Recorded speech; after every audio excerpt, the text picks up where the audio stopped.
le monde tourne. Direction la Birmanie, refusant de tirer sur leurs concitoyens. Les informations pullulent. Tout de suite, voici les informations. C'est le moment d'ouvrir la page internationale avec Erlich Dorelas depuis Boston, Massachusetts.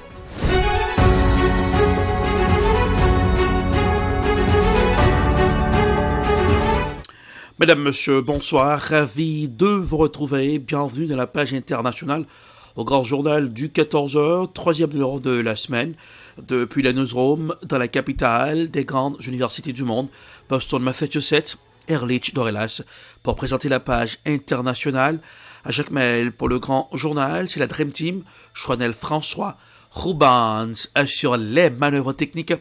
Bonsoir aux auditeurs de la radio évangélique Hosanna, 102.3 FM à Jacques Mel. La Russie a affirmé lundi qu'elle ne changerait pas ses plans, prévoyant le déploiement d'armes nucléaires tactiques en Biélorussie. Malgré les critiques occidentales, ces réactions n'ont pas d'impact sur les plans de la Russie, a déclaré à la presse le porte-parole du Kremlin Dmitri Peskov. Voici un reportage signé I24 News. Minsk, l'arrière-garde nucléaire de Moscou. Le Bélarus a annoncé ce mardi qu'il accueillerait des armes nucléaires tactiques russes. Cela fait 2 ans et demi que le Bélarus fait face à des pressions sans précédent de la part des États-Unis, de la Grande-Bretagne et de leurs alliés. Le Bélarus est contraint de prendre des mesures de riposte. Minsk a assuré en revanche qu'elle n'aurait pas le contrôle sur ces armes et que leur déploiement ne contredirait en aucune manière les articles 1 et 2 du traité de non-prolifération nucléaire. L'OTAN dénonce de son côté une rhétorique dangereuse et irresponsable de la Russie. L'Union européenne a elle menacé Minsk de nouvelles sanctions si ce déploiement était réalisé. Preuve que la Russie se prépare à une confrontation à plus grande échelle, la marine russe a procédé à des essais de missiles anti-navires sur une cible factice en mer du Japon.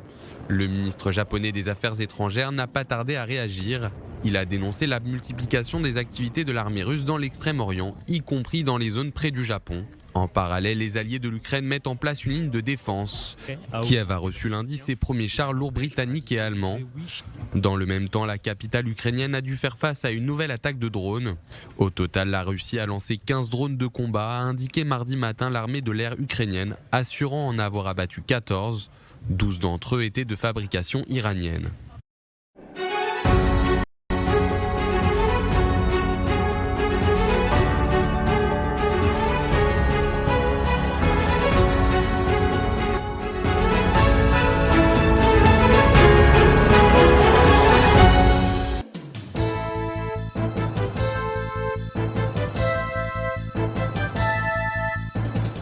Dans une déclaration conjointe avec la Chine le week-end dernier, le ministère hondurien des Affaires étrangères a déclaré que le gouvernement de la République populaire de Chine est le seul gouvernement légal représentant l'ensemble de la Chine et que Taïwan est une partie inaliénable du territoire chinois.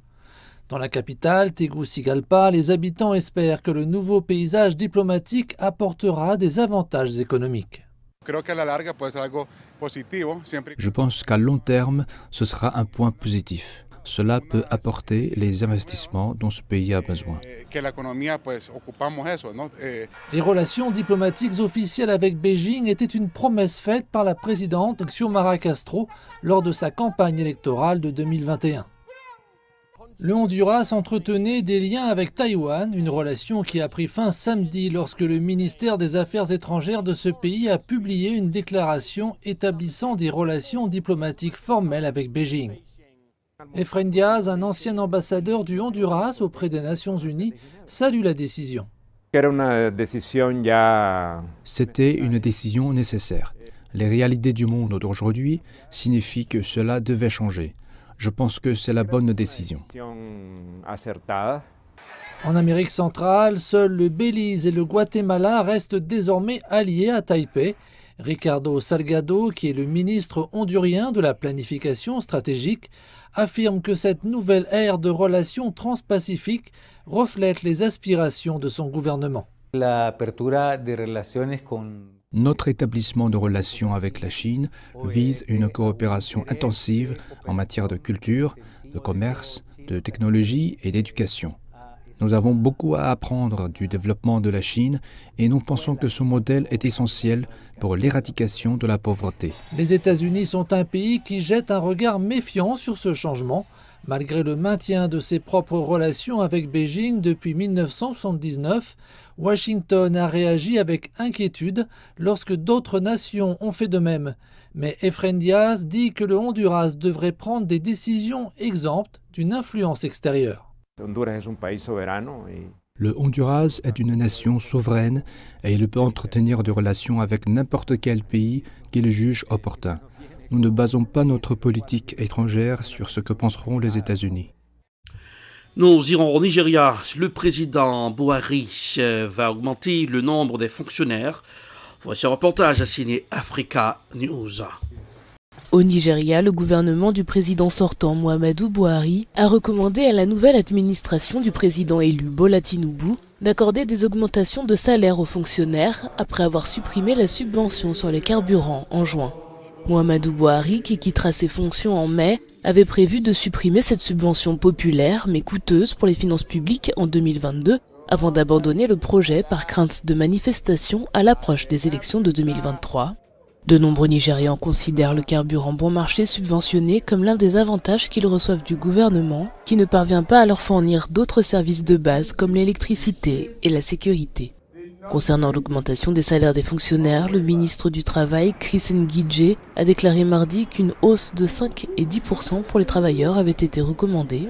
Bien que le nouveau gouvernement ne soit pas obligé de donner suite à cette recommandation, cet appel met la pression sur M. Tinubu pour qu'il tienne sa promesse de campagne de supprimer la subvention sur les carburants. La Chine a promis mercredi de riposter si la présidente taïwanaise rencontrait le président de la Chambre des représentants, Kevin McCarthy, lors d'un déplacement aux États-Unis en Amérique centrale, visant à renforcer les liens diplomatiques de l'île avec ses alliés. Voici un reportage à signer France 24. Alors Tsai Ing-wen est partie aujourd'hui pour un voyage d'une dizaine de jours. Alors l'objectif affiché, c'est de rencontrer deux de ses alliés diplomatiques, le Guatemala et le Belize. Elle devrait donc rencontrer le président guatémaltèque Alejandro Giammattei et le premier ministre bélizien Johnny Briceño. Mais en réalité, vous l'avez dit, tous les yeux vont être rivés sur les deux escales qu'elle va faire aux États-Unis. Alors à l'aller à New York et au retour en Californie. Alors ce n'est pas une pratique rare pour un président taïwanais de transiter aux États-Unis. C'est même la 7e fois que la présidente Tsai Ing-wen va transiter là-bas. Mais pour la Chine, c'est une provocation de la part de Taïwan, dont elle revendique le territoire, dont elle revendique la souveraineté, mais aussi une provocation de la part des États-Unis à un moment où les relations entre les deux pays sont extrêmement tendues. Bon, parlons de cette étape américaine où elle pourrait rencontrer notamment Kevin McCarthy, président de la Chambre des représentants. Une rencontre en particulier qui provoque l'ire de la Chine.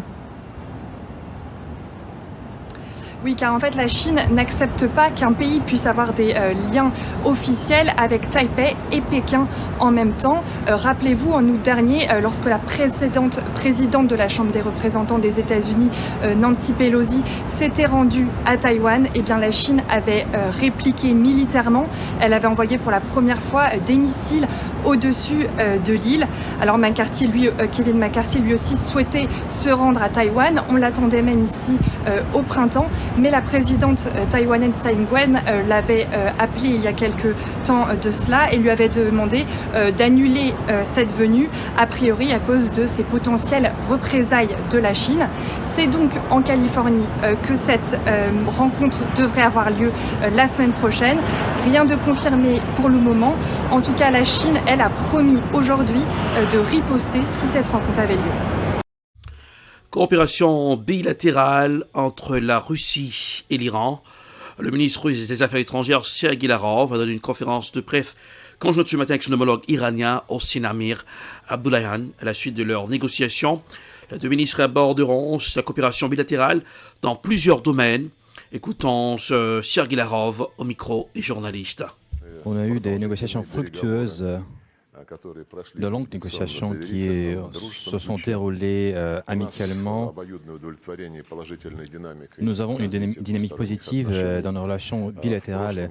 L'année dernière, nos présidents on se sont rencontrés 4 fois et cette année, ils se sont entretenus 3 fois par téléphone. On a eu la réunion de la commission interparlementaire sur la coopération. On a rencontré les secrétaires sur la défense, on a renforcé les contacts entre les régions, entre les communautés d'entrepreneurs. On a attaché une importance particulière au développement de nos contacts commerciaux et internationaux. Je souligne que malgré les sanctions des États-Unis et leurs satellites, nos contacts commerciaux ne cessent d'augmenter et notre volume commercial s'est élevé jusqu'à 5 milliards de dollars et cela est plus de 20%, cela dépasse de 20% le taux de l'année dernière. On s'est mis d'accord d'augmenter notre coopération. On a accordé une importance particulière aux grands projets dans le domaine pétrolier, dans le domaine routier. On a salué le travail de la commission intergouvernementale sur la coopération commerciale dont la réunion a eu lieu à Grozny l'année dernière. On s'est mis d'accord de promouvoir le dialogue sur les contacts commerciaux entre l'Iran et l'Union eurasiatique. Et maintenant, on procède à la signature d'un accord en la matière. Bien sûr, on a discuté les accords en la matière et cela permettra d'augmenter nos contacts commerciaux. On renforce le cadre légal. Et voilà, c'est la fin de la page internationale pour aujourd'hui. Merci de l'avoir suivi. La production est signée Ed Prod, réalisation Télé Beltop pour le compte de la radio évangélique Hosanna 102.3 FM à Jacmel pour présenter la page internationale Erlich Dorelas. Puis Boston, la capitale des grandes universités du monde. Température pour aujourd'hui, 49 degrés Fahrenheit, ça donne 9 degrés Celsius. Jacmel, 86 degrés Fahrenheit, 30 degrés Celsius. Bonsoir Jonel, bonsoir Ruben, bonsoir aux auditeurs de la radio évangélique Hosanna 102.3 FM à Jacmel. Passez un excellent mercredi. Bonsoir, à demain. C'était la page internationale avec Erlich Dorelas.